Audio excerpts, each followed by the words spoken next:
I was a fastball pitcher, you know, probably threw in the mid to high 90s, and I threw a curveball too, but didn't have a change.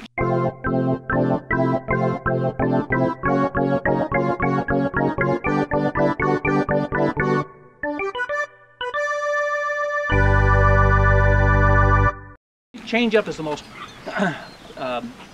is the one pitch I think that can make a difference, you know, at the major league level all the way down. What I did was I would think about every hitter. I remembered, you know, my wife would say, you can't remember kids' birthdays, but you can remember that on June 15th against the Cardinals, you know, you did this and that. And boy, mentally you got to think about every single batter, what they did the last time. From a hitter, the same thing. You're thinking about the pitcher, what he's going to throw. I'm a great believer in long toss. Long toss, and I'm talking about I would throw from here to the outfield fence a lot. You know, pitchers back then,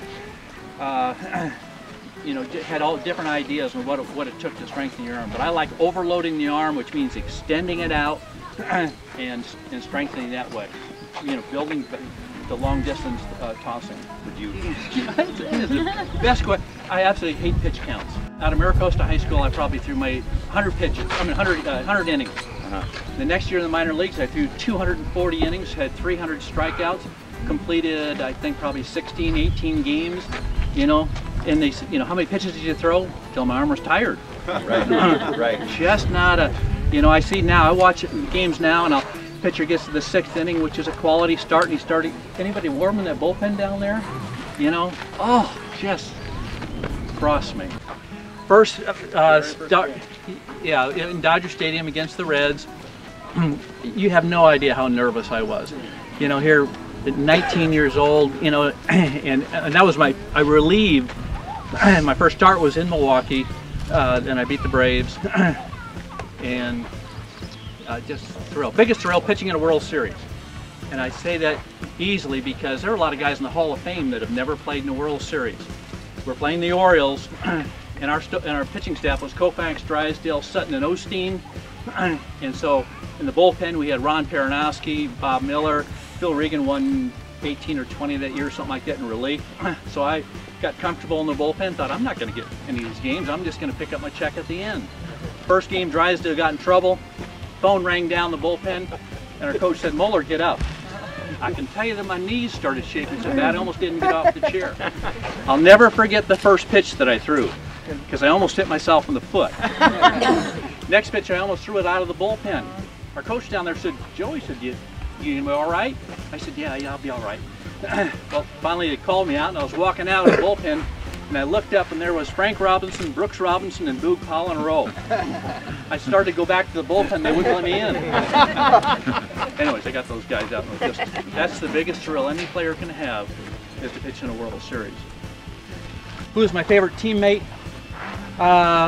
Don Sutton. I roomed with him a few years. He was a great person to room with.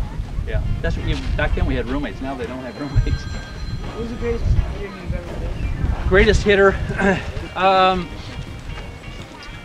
you know, I mean, I got Aaron out, some not, you know, but Roberto Clemente was probably the toughest for me. And the reason being, Roberto Clemente was such a bad ball hitter.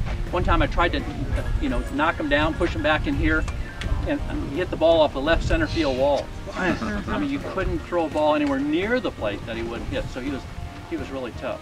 Willie Mays, I got him out quite a bit actually, because Drysdale, who, for you older people here, remember that he used to knock people down. Yeah. And Drysdale said, when I first joined the team, he said, "You want to get Mays out?" He said, "You throw that first pitch right here." He said, "He doesn't like to be knocked down." That's what I did. And you know, Mays, I ran into him after we both had stopped playing, and he said, "Boy, you were wild." Joe Moeller with the LA Dodgers, actually with the advanced scout for the Miami Marlins now. And here today, my first visit to Camp Goalz, and it's the most impressive thing I've seen with these kids.